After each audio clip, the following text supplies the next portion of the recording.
welcome to Mash Debaters. My name is DeAndre Robinson. These are my friends. Say hello, friends. My name is Evan Hamataki, a.k.a. White Chocolate. Hey, friends. It's Kim. I'll be your reporter for today. I'll keep these people in line. Or at least I'll try. Hey, this is your boy CJ, a.k.a. the tight twat terrorist. Welcome to Mash Debaters, the show of commute debates. We will be debating three of the most unlikely of topics, which is these three topics we have today. So the first topic of today is the best scene in the movie Coming to America. Cam's first. Yay, I'm so glad that I get to go first. Why? Because lately I've been going last and my honorable mentions have been stolen. Well, I only have three. Okay. One is a group, and I know Evan hates when I do it, but I don't care. So my first honorable mention in whatever is the barbershop scenes. Clips that are so fucking hilarious. So yeah, barbershop scenes, classic. Something that I think DeAndre almost wore today, which is, it is a sexual chocolate performance, but it's also, it's specific at the end of the performance when he drops the mic and goes, it just drops the perfect amount of Randy Watson at the end of the sexual chocolate performance. So I love that. Sorry, I do have Randy You Watson. did wear it. I did Randy Watson. Yeah. Last one is a very specific clip of when the prince first gets to America, and they're like, "Fuck you." He's like, "Yes, fuck you." Fuck you too. Those are my honorable mentions. I look forward to those scenes. Well, I look forward to the whole thing. I didn't even have to rewatch the movie just because I know it so well. But getting to my pick, the Queen intro. So if you haven't seen the movie, it starts out with the prince turning of age. He's supposed to meet his arranged marriage bride to be, and her entrance and their one-on-one is hilarious. First of all, her entrance is dope as hell. She has like half an army come perform. One of the best choreographed dances ever. That joint was dope, especially for his time. And I'm just like, That should still hold up. I still get excited when they come out. Oh yeah, it was killing it. But what really got me, and I don't know if I'll ever have this mentality being from a big, like born in a big city, but her whatever you like mentality was just hilarious to me. And I always feel like a scene is really good when they take the time to do that moment where they just look at the camera like, is this really happening? And then come back to the movie. So he literally had to do that because he was like, bark like a dog, and she did it. And she was like, a big dog. Like, hop on one leg. Exactly. And she didn't stop barking because she wasn't told to stop. If you catch the details, she's been training for this forever. Okay? She hop her ass out the door.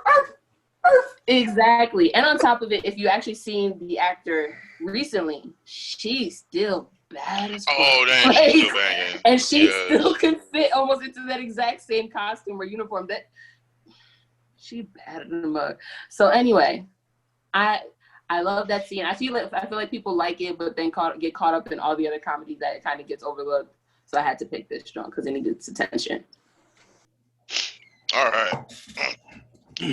I was like, yeah, that song OS sings, and that that's just hilarious.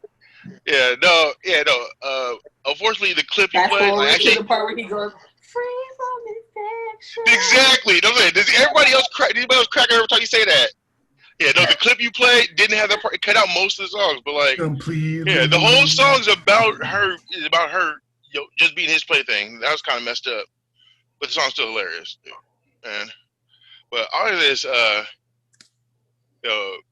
Prince Hakeem's a fucking dick. Yeah, Yeah, he meet her for the first time. The first thing he ever do is bark like a dog. He has to do a bunch of other stuff. Now, he don't let her stop. They send her out the room. They got this bitch. They got this bitch for She might have hopping been on one leg. the whole time he was in New York. Out the room. You could have let her stop and then walk out the room herself and have some dignity. I thought that was I just thought that was fucked up, dude. Ever since I was a kid, I always thought that. I was like, yeah, like half of the movie, I was thinking, is that bitch still hopping? Yeah. Other than that, there's nothing really bad you can say about this. The scene is fucking amazing. Like the dances are amazing, the songs are amazing, and it is funny as shit. It's just, that's just one thing that always bothered me. So like, as a kid, like I'd always be thinking about that throughout most of the movie. That would just fucking pop back in my head. That even though I'm a woman, I wouldn't think about that at all. Like I was just like, get out. I didn't think about it at all after that. Yeah. All right. I used to wish I could do it to my brothers and sisters, but yeah. Oh yeah. Yeah, because all right. Motherfuckers are assholes. So I'm gonna go next, right? So it was super hard for me, but I'm not gonna give anybody I can't fuck with it because if I do, I'm giving everybody I can't fuck with it, and I got. Yeah. This is a category that's kind of unspoken. Yeah. So, however. First, let me go with CJ said. You can't call Prince Hakeem an asshole. He asked her like what was her shit? Like he wanted her to answer. He wanted her to answer like what kind of food you like, what kind of music you like. Oh, listen, before she just made her hop like a orangutan, all kind of good shit like that. He asked her what did she like. So he wanted to make sure like yo, listen, I gotta see shit for myself. So bark like a dog, a big dog, like a orangutan, hop on one leg. All right, cool. So all right, cool. Listen, I wouldn't call him an asshole. I would say this though, it was asshole-ish to keep doing it. So stop. Knowing that the whole country was outside for his wedding. They watching her leave too. And then the king walked in so proud of him. I see you getting to know him. It's good, right? See, you know he did that shit too. Exactly. The dance was hot. One of the best dance scenes in any movie. Period. Actually, I forgot what actor or actress it was but they said they wouldn't do one of the main actors. They said they wouldn't do the movie if they didn't do this do that dance. I forgot who it was. I'll look it up later. But they said whoever it was would have been stupid. Yeah. This movie's bomb. The song is amazing. The song is fucking. Listen, I'm with CJ. Every time is a completely free from affection. That shit always. Now that I'm older, it's your discretion. That shit is hilarious. That right there, that shit is fucking funny as fuck. The only problem I have with this movie, and this scene is not even this movie, right? The lady that played the princess, she was a dick in the Temptation movie. And I always hate her now after I see that shit. I always hate her now when I see that fucking movie now. Has really had a hard time letting shit go.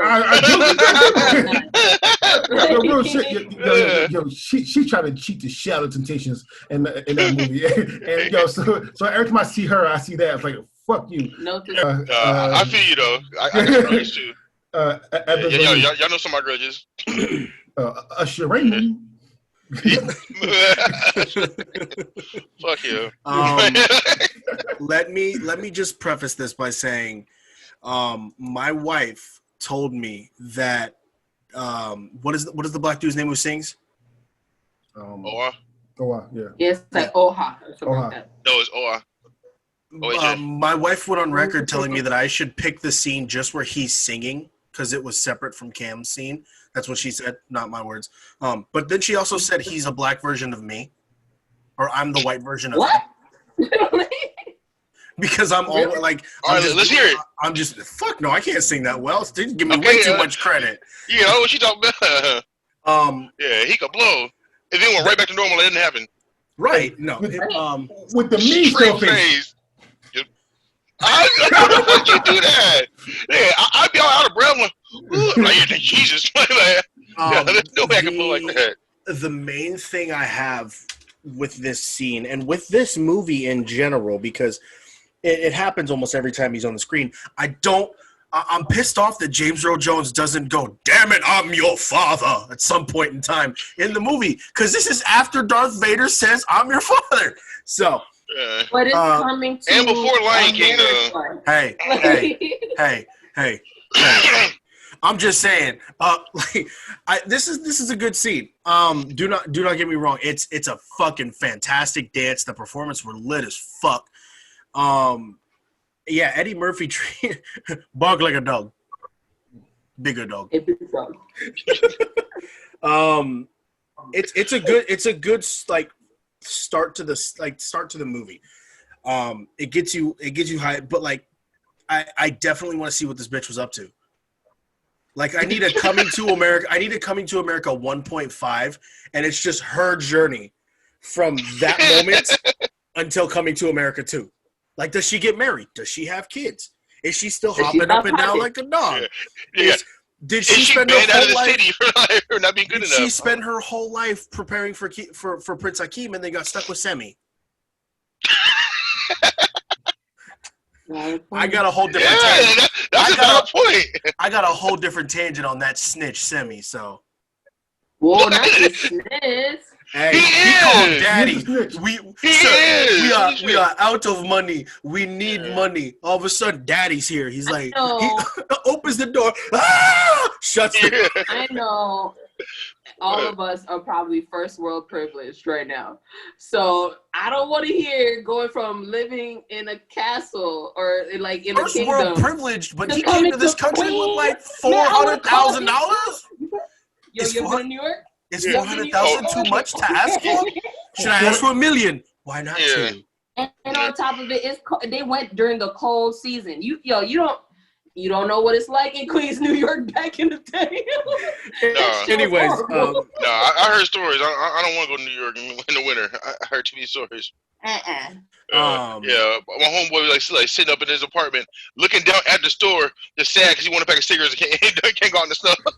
Oh yeah, I know. Yeah, shit too deep. He can't get out the house, but he can look at the store and see the cigarettes. He can't get to them. There is like one iconic coat for New York for the winter, and it's pretty much if you took a really thick comforter and made a coat out of it. It's like this long, thick, like, and it's like I want to tell you at least 70% of the people have it on. With that being said, it's a solid scene, a good way to start the movie. Yeah, I just want to know what she was up to now. All right. Yeah, my scene is this scene where they try to get their apartment. I'm sorry, this scene is fucking hilarious to me. And I like it. I like it because like these fucking two rich motherfuckers get to fucking see how the other half lives. They get experience. They experience fucking pole ghetto-ness firsthand. From the time they walk into the apartment complex and they get all their shit took, like immediately before the door even closes, all their shit is gone. And then up to speed, they first fucking neighbor, fucking Stu, dude, motherfucker falls down the stairs, and the landlord's just like, "Your rent's due, motherfucker." Like really, like no compassion, no nothing. These dudes just witnessed this dude almost dying, and like, and Eddie Murphy just at him. Dude's just cussing down and steps over him like in his shit. It's just, just like everything about the fucking apartment complex is just stupidly ghetto. Like one bathroom for the whole floor, and that bathroom is fucked up. Then he got the nerve. Lillard got the nerve to tell them, like, yeah, y'all should be cool with it. We got an instant problem. Y'all should be cool with that. Yeah. Like these motherfuckers thinking like bitch, look at this. This is like smaller than my closet. Yeah, but back in the day, New Yorkers were like that. Like Americans were like that. Oh, that's what we're gonna do. This is they first look at America and fucking like the POTUS of it. And Akeem, he's happy for it because this is what he's looking for. Simmy like he about to cry. Dude, then they get to the apartment door, the motherfucker got police tape over it. Yeah, it's like I'm sorry, dude. Fucking, like, I think every part of this is amazing. But it's just the only thing that fucked me up on the whole scene is about the dog. Other than that, I'm sorry. I just think this is a great scene. It's just a great setup for like how the start of their new life in America. It's just a great intro to that, and Man, poor Simi. All right. He is so sad. All right. So I'm gonna go first. All right. Yeah.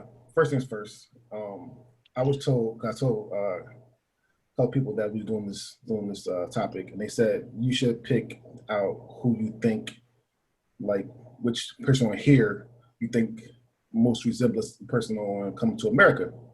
So I'm gonna do that. Lord. CJ, you definitely remind me of the fucking landlord. There's no way in hell.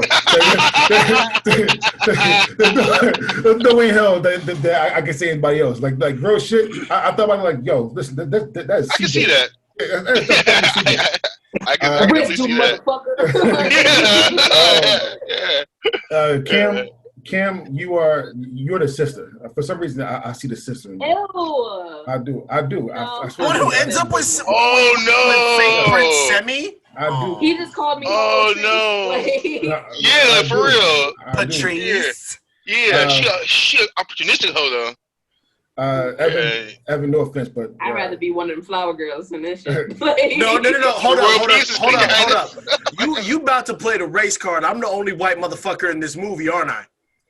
there's a lot more people in this movie. No, but I'm the main one. Oh, now there's a main white person. Oh, yeah.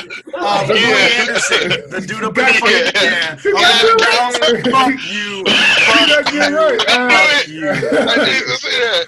And then I can't. Can I at least be the old Jew man in the fucking the barbershop? Because I'm Jewish. No, so no offense to you, but the reason why I can't put you as the Jewish guy in the barbershop is the fact that he has style. He has some flavor to him. No. I'm not saying that Evan don't have flavor to him. However, he's talking about tasting the soup and all that kind of good shit. It's soup like he has some flavor to him. I'm trying to find who the fuck you talking to. I thought you were trying to find some flavor. Horrible. And then Horrible. So I asked around, and they said that I was the boyfriend, the solo boyfriend. So the apartment scene, right? It's again another hilarious one. All right. They got the cab. They just jacked the shit out of people. they just jacked the shit out of them.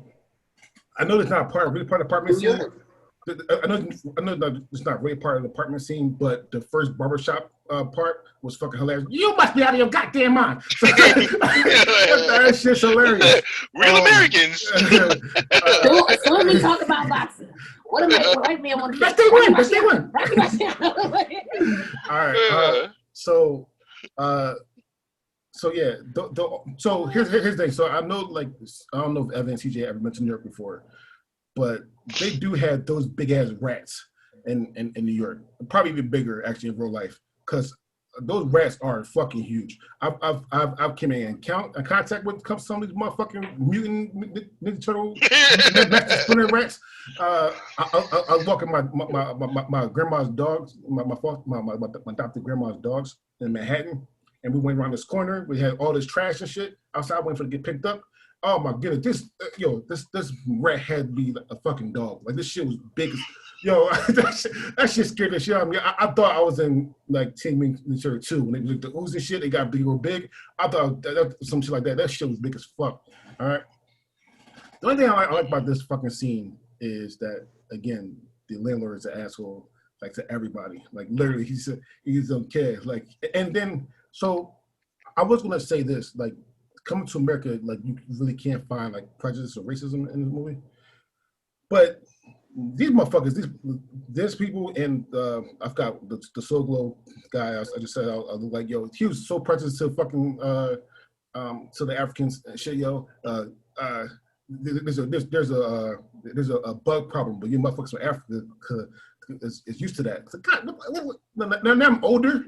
Like, when I was younger, I was like, all right, okay, cool, it's just hilarious. But now I'm older, I'm like, yo, that's some fucked up shit to say to somebody that had the same color of your skin. And then like in different like we're seeing that's I'm gonna talk about later, the basketball scene when I cannot forget his name. the boyfriend was Daryl. Daryl. Yeah, Daryl talking shit about how he hates like soccer or they play with the hide the monkey or chase the monkey, some shit like that. Yeah. Like yo, like that shit right there, that shit actually like pissed me off a little bit because you're talking be prejudice. But that's how people money talk. They don't give a fuck about nobody else. No, They talk down to it's not about everybody. money. But here's the thing though, the landlord did it too, and I'm pretty. This motherfucker didn't have money. No, Atlanta's just an asshole. Yeah, so I'm saying it was a lot of prejudice in this movie that Yeah. when I was younger I didn't think that meant that much, but now I'm older. With this scene, that's the only thing I didn't like about it. Yeah, I thought that Yeah. was funny as shit. Oh, and the place is fucked up. There are some buildings that you only live in rooms, and then you have to share bathrooms. I'm not saying that. Well, yeah, no, that has nothing to do with the appearance of the place. I'm No, not saying the appearance is fucked up. I'm not saying that they have that same like type of place. However, I need my own bathroom. All right, Evans, on you. I want to first preface this by saying, CJ, not only would you be the landlord in this case, I also picture you as that cop from the first season of Dexter, the surprise motherfucker. Anyways, we're talking about rats and the big ass rats in New York City, right? All these big ass rats, and ain't no rat bigger than Semi. Jesus So- Christ. I'm just going in on my man. I'm sorry. The best, no, okay, so from them getting all their shit jacked, sitting outside on the sidewalk, I imagine that's what it's like in New York City. I imagine you have anything nice, you leave it anywhere for 4 seconds, it's gone. Is that accurate? You got 5 seconds to fix that shit up. 5 second rule. 5 second rule applies. The best part of this scene is pay your rent, motherfucker. Or whatever the fuck he said. Yeah, hey Stu, rent's due, motherfucker. You conscious? And then they go up the stairs and they keep the camera on Stu, and he's just gotta make a noise. It's a good scene. Out of the 4 that we have chosen today, I would say that this was the least like filling scene in terms of comedy. Like there were a couple bright spots, but the rest of it was just kind of meh. But it was still a good scene, and I think it's an important scene because he's like, "I would like your porter's room," and I couldn't do it, DeAndre. I couldn't do the one bathroom, but there has been good movies like that have shown like, oh, the dude meets the love of his life in the shared spaces in the house and stuff. So my ass stinks when I poop. I could not do that to other people. That'd be reckless endangerment. I don't think you need to tell us that. I think we probably would have assumed. Hey, Cam, everybody shits. I know that you think your shit don't stand. Okay, so I feel like at this point I have a lot to say because it started out just about the scene and then y'all started coming for New York. So I'm going to have to say all of this. Okay? I'm going to work backwards. First of all, like community living where you just rent a room is very common for people when they move somewhere and can't afford like a full apartment, especially in a place as expensive as New York. You guys have probably never had to deal with anything like that, but that's because you're first world privileged. All right. Okay. With that being said, on to the disparaging African comments throughout the movie. That shit is accurate as fuck. Not for richness. Straight up how Americans treat immigrants. Mm-hmm. Yeah. Especially back in the day. I was born in the 90s. I went to elementary school, middle school in New York. It was the comment an African booty scratcher was something that people were called. I forgot about that. On a regular That was a basis. good one. And after a while, they started changing it for anyone. So it was a Haitian booty scratcher, Jamaican booty scratcher. If you was anything but just regular American, which we're technically all immigrants, but when you're a child, you're not that smart. But as far as for like how people get treated, back in the day, it was not as blended as we are now. New York, obviously it's a melting pot, so everybody had their own community. But outside of you, as soon as you venture outside of your own community, expect there to be at least one ignorant person in another group that was gonna say something stupid. So the way that they're coming at them, that is just straight up accurate, especially from somebody. And as far as for the landlord, is what it is. As far as for Darrell, he got light skin syndrome. With that being said, the rats in New York, DeAndre is 110% accurate. That is not fake. That is 100% real. If it's trash day, you will see your neighbors. And they don't have 2 legs. They have 4. And they're going to walk by and say, what's up? And it's normal, okay? You mind your business. They're going to mind their business. They live here too, okay? So that's it. Yo, as far as for the apartment, horrible. It was like, we rented it to a blind man. There's one window and it faces a brick wall. And then he's like, oh, this is a damn shame what they did to that dog. And they had a chalk outline for the dog. It's a shame what they did to that dog. Yeah. So why homeboys fucking legs is pointing inwards though? Why his toes is facing each other? They fucked him up. Yeah, his chalk outline is all fucked up. So it's New York, so I don't even want to ask what happened there. Did they have the chalk outline of his cane? Did he chalk outline of his cane too? So my scene, I found it early-ish on in the movie, and it just kind of stuck with me because I thought it was funny because it's a little quick montage of Eddie Murphy's single life in the movie. I picked the scene where they go to the club and they're talking to the multiple girls. It starts off with the lady who's like, I can't find a man that can please me. I need them to put in overtime. That bitch was killing the shots. Actually, started with the devil. Yeah, like I don't count the devil worshiper at the beginning. I'm talking the one specifically in the booth. The Joan of Arc lady who's like, I was Joan of Arc in a former life. Man. And then my personal favorite, you got the rapping twins. And I'm the best. And all the DJs. My breast.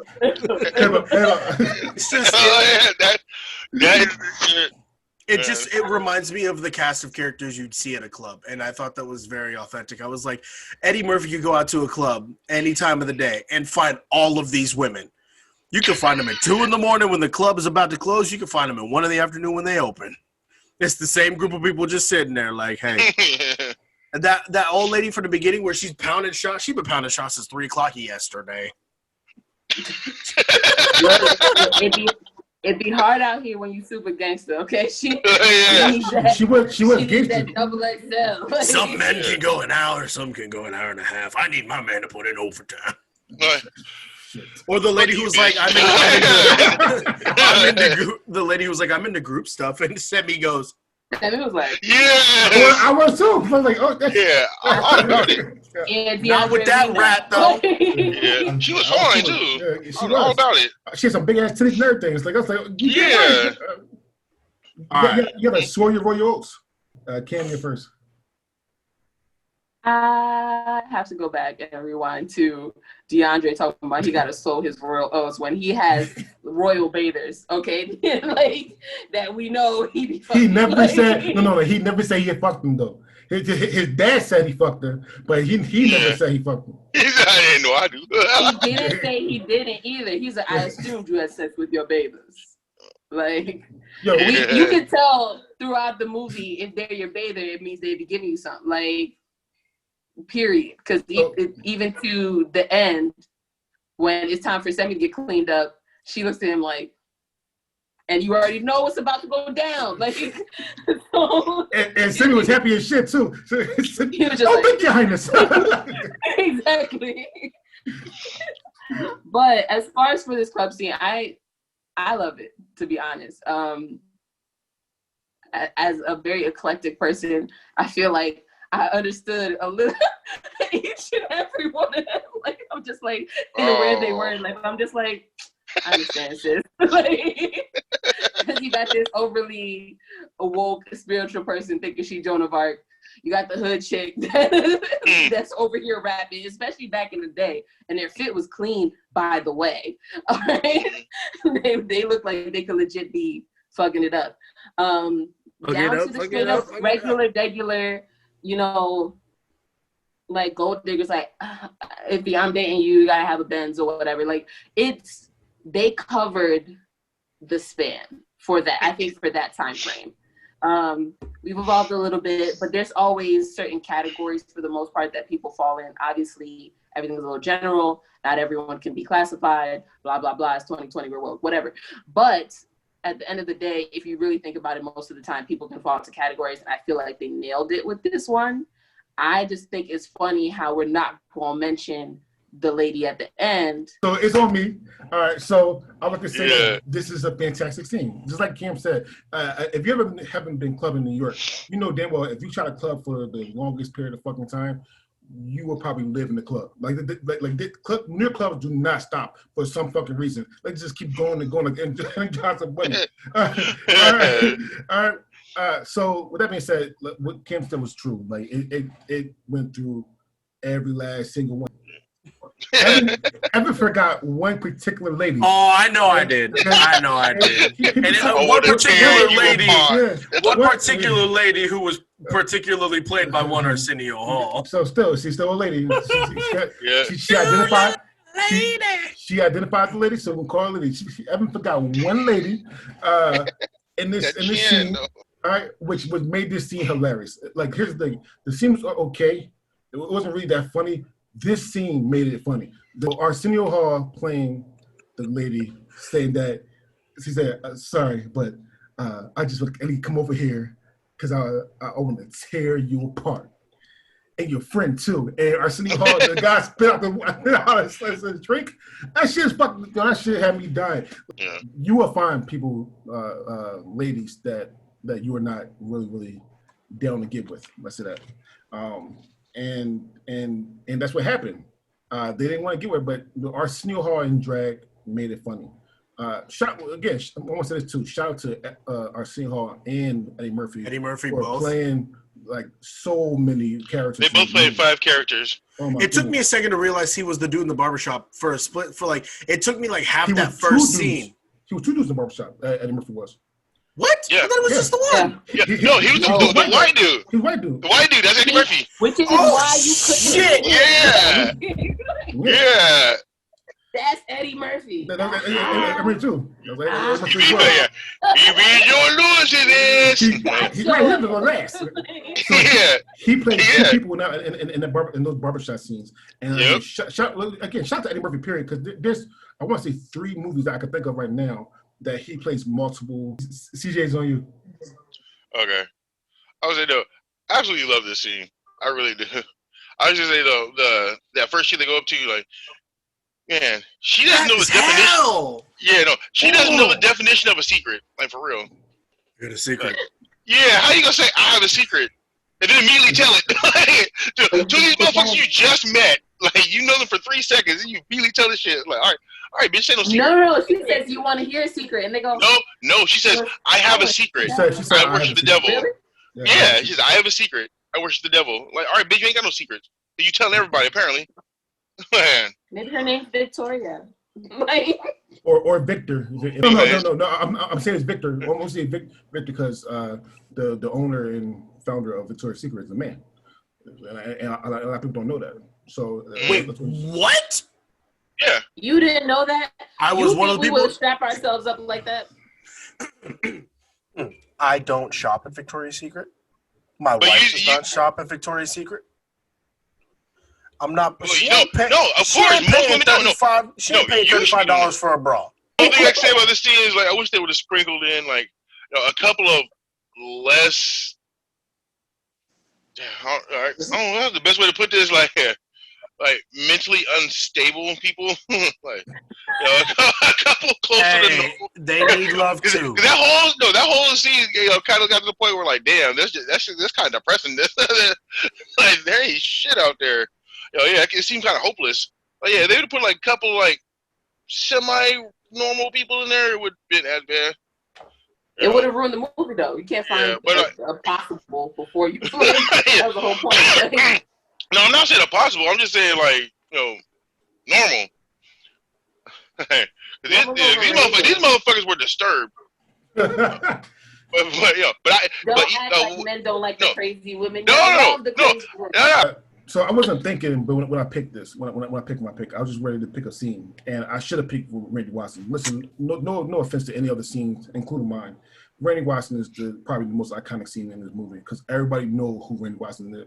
Like literally, so because that boy is good. That boy's good. Good, terrible. What you saying? So I should pick Randy Watson. However, the other honorable mentions is definitely we talked about before, but it's definitely the opening scene in this movie when he get his royal bath and he asked to not to wipe his own ass and shit like that. That's just Dude laughed at him. Amusing, sir. Do you think for once I could go to the bathroom by myself? And he was just like, amusing, sir. Wipe us! Follow that scene. The workout scene. The workout scene. One of my favorite insults in this period is now let's see if you can defend yourself. You're sweat from a baboon's balls. That shit's amazing. That shit's funny as fuck. Oh man.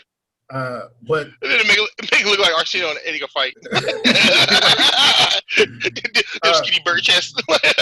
And my last honorable mention is the basketball scene, the St. John scene. That whole scene. Yes, in the face. That shit is put it in the face, right? And he got the DeAndre special underneath the sweatshirt from Patrice. Yeah. That's the DeAndre special. The scene I picked was the Samuel Jackson robbing the McDowell's. And shout out to the actual McDowell's. That's actually a building. I mean, that's actually a restaurant. If you don't know, there's actually a place called McDowell's. I'm not sure if it's in New York, but it's somewhere. They built one, I think. They built one, actually.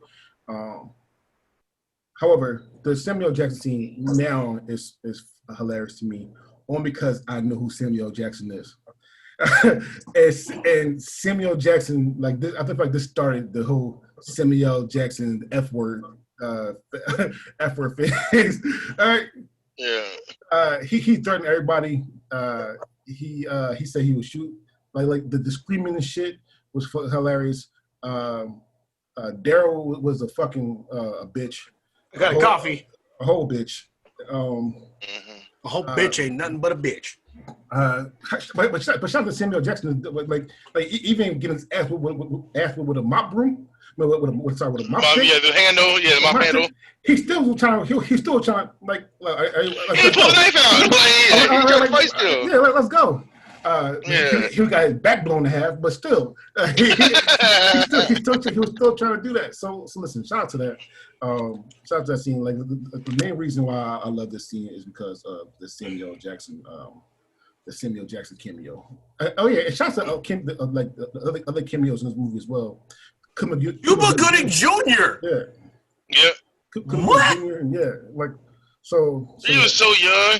He was the boy getting his hair cut in the first barbershop scene. He was. Yeah. Oh yeah. I looked at I was sitting on the couch with Alexa. I was like, "Is that fucking Cuba Gooding Jr.?" Yeah. Okay. Yeah. So yeah. Star-studded cast. It really was. Oh yeah. For his time, it definitely was. All right, Evan, you're first. This is like you said, the main reason this scene is super iconic is Samuel L. Jackson. So Samuel L. Jackson in the scene is great. Eddie Murphy in the scene is great as well. He's like, "I'll be right back." He's taking the broom handle off and stuff. It's just it's like I said, it's mainly a scene that, like DeAndre said, he picked it for Samuel L. Jackson. It's crazy to think that Samuel L. Jackson was not very, very well known. He only had a couple of film credits under his belt before this. They were all smaller roles. So to know what Samuel Jackson was about to go off and do after this was insane. So it's a good scene. Shout out to me behind the counter, Louis Anderson, according to DeAndre. I might get promoted to assistant manager in 8 years. So it was a good scene. I still think Sammy's a bitch, but not as much of a bitch in the scene as Daryl. Hey man, I would have helped, but I had a coffee. Mm. Fucking pug ass bitch.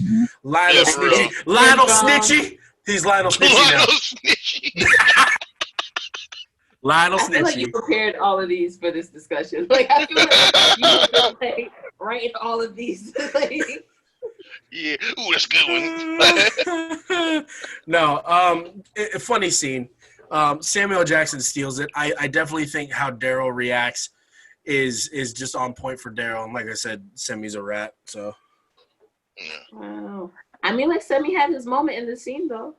The whole movie is fantastic. I really could go through this whole movie scene by scene and break this down. So it's really hard to like just do one. But as far as for the restaurant robbery scene, which is, you know, with Samuel L. Jackson. Tequila shots are starting to fuck up my English, but Are you sure you're doing the tequila shots? You're not taking the Samuel Jackson. It make you fucking It's my beer. It's my It'll beer. get you drunk. You never seen my movies? Yeah. I I'll be fucking fucking shark bitch ate in no me. time. Yes, he turns to die. I hope he burns in hell. Yeah. Oh man, I love that shit. I feel like obviously this was like early in Sam's career. This was the like intro to what we were gonna be getting. Like that roughness, that realness, like he didn't give a fuck.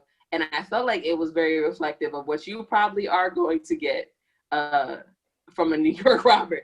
Just because I dropped my gun don't mean it's over. Like Had the whole knife and shit. Had the whole knife. pulled out a whole knife and was ready for round two. Like it was about to go down. With that being said, Semi coming with the shotty going, freeze, you diseased rhinoceros. So I get a separate joy from disrespecting people in new ways. It was right, and Daryl was a bitch. But this scene was needed because if anybody, I don't know if you guys know this is when Lisa's interest in Akeem peaks because he stood up and like, you know, did his manly duty. What he had to do was stop the robbery and shit. As far as for her dad, apparently all he saw was someone that could still be a servant, but that's another discussion. which is fucked up. Which is fucked up. All right, yeah. Go ahead, CJ. Okay.